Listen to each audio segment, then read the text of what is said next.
देश के 12 ज्योतिर्लिंगों में केदारनाथ धाम सबसे ज्यादा ऊंचाई पर बसा है।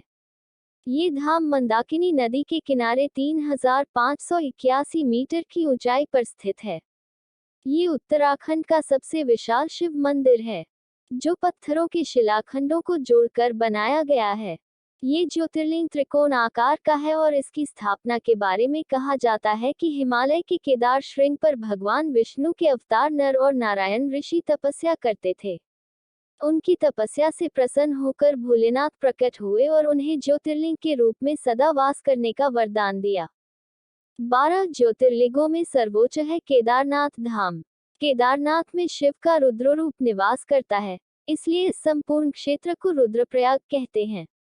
केदारनाथ का मंदिर उत्तराखंड के रुद्रप्रयाग जिले के रुद्रप्रयाग नगर में है।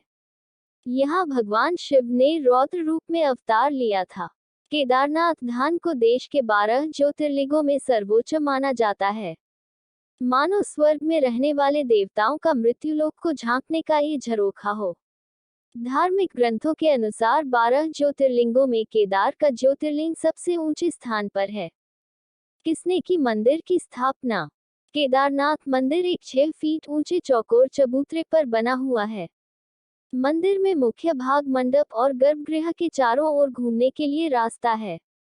बाहर प्रांगण में नंदी बैल वाहन के रूप में विराजमान है। मंदिर का निर्माण किसने कराया, इसका कोई प्रामाणिक उल्लेख नहीं मिलता है, लेकिन ऐसा कहा जाता है कि इसकी स्थापना आदि गुरु शंकराचार्य ने की थी। केदारनाथ पहुंचने के लिए गौरीकुंड से 15 किलोमीटर की पैदल यात्रा करनी पड़ती है। 3 भागों में बंटा है मंदिर। बाबा केदार का ये धाम कात्योहरी शैली में बना हुआ है। इसके निर्माण में भूरे रंग के बड़े पत्थरों का प्रयोग में किया गया है। मंदिर की छत लकड़ी की बनी हुई है, जिसके शिखर पर सोने का कलश है। मंदिर को 3 भागों में बांटा गया है। पहला गर्भगृह, दूसरा दर्शन मंडप, जहां पर दर्शनार्थी एक बड़े प्रांगण में खड़े होकर पूजा करते हैं, और तीसरा सभा मंडप। इस जगह पर सभी तीर्थयात्री जमा होते हैं। 6 महीने खुलता है, 6 महीने बंद रहता है।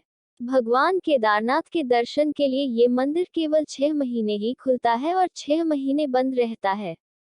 ये मंदिर वैशाखी के बाद खोला जाता है और दीपावली के बाद पड़वा बंद किया जाता है। मंदिर का कई बार जीर्णोद्धार किया गया है। भगवान शिव को समर्पित केदारनाथ मंदिर 4 धाम तीर्थ यात्रा सर्किट का एक हिस्सा है।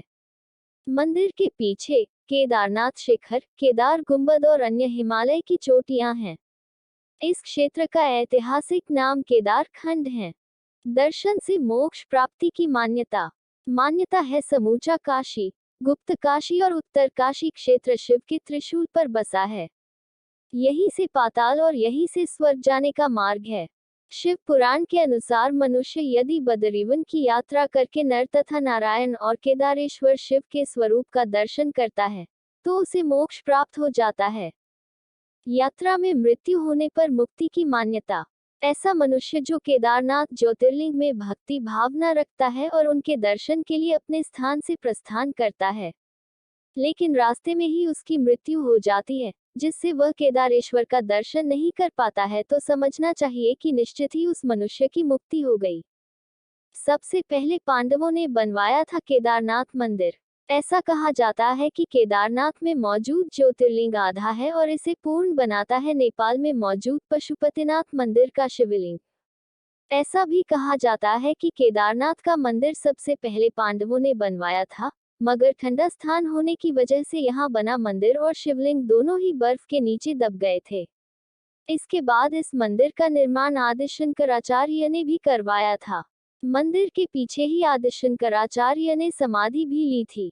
इसके बाद 10वीं शताब्दी में मालवा के राजा भोज ने इस मंदिर को दोबारा बनवाया। पांडवों से छिप रहे थे भगवान शिव।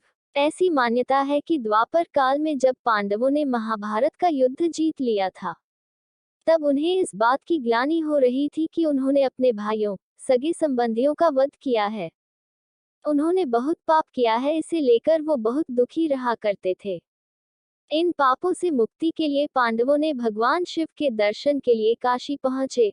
लेकिन इस बात का पता जब भोलेनाथ को चला तो वो नाराज होकर केदारनाथ चले गए और फिर पांडव भी भोलेनाथ के पीछे पीछे केदारनाथ पहुंच गए। भगवान शिव पांडवों से बचने के लिए बैल का रूप धारण कर बैल की झुंड में शामिल हो गए और तब भीम ने अपना विराट रूप धारण कर दो पहाड़ों पर अपना पैर रखकर खड़े हो गए। सभी पशु भीम के पैरों के नीचे से चले गए, परंतु भगवान शिव अंतर्ध्यान होने ही वाले थे कि भीम ने भोलेनाथ की पीठ पकड़ ली। केदारनाथ को पंच केदार भी कहा जाता है। ऐसी मान्यता है कि जब भगवान शंकर नंदी बैल के रूप में प्रकट हुए थे तो उनका धड़ से ऊपरी भाग काठमांडू में प्रदर्शित हुआ था और वहां अब पशुपतिनाथ का प्रसिद्ध मंदिर है। भगवान शिव की भुजाएं तुंगनाथ में, भगवान शिव का चेहरा रुद्रनाथ में, नाभि मदमदेश्वर में और भगवान शंकर की जटाएं कल्पेश्वर में प्रकट हुई थी। इन्हीं खास वजहों से श्री केदारनाथ को पंच केदार भी कहा जाता है।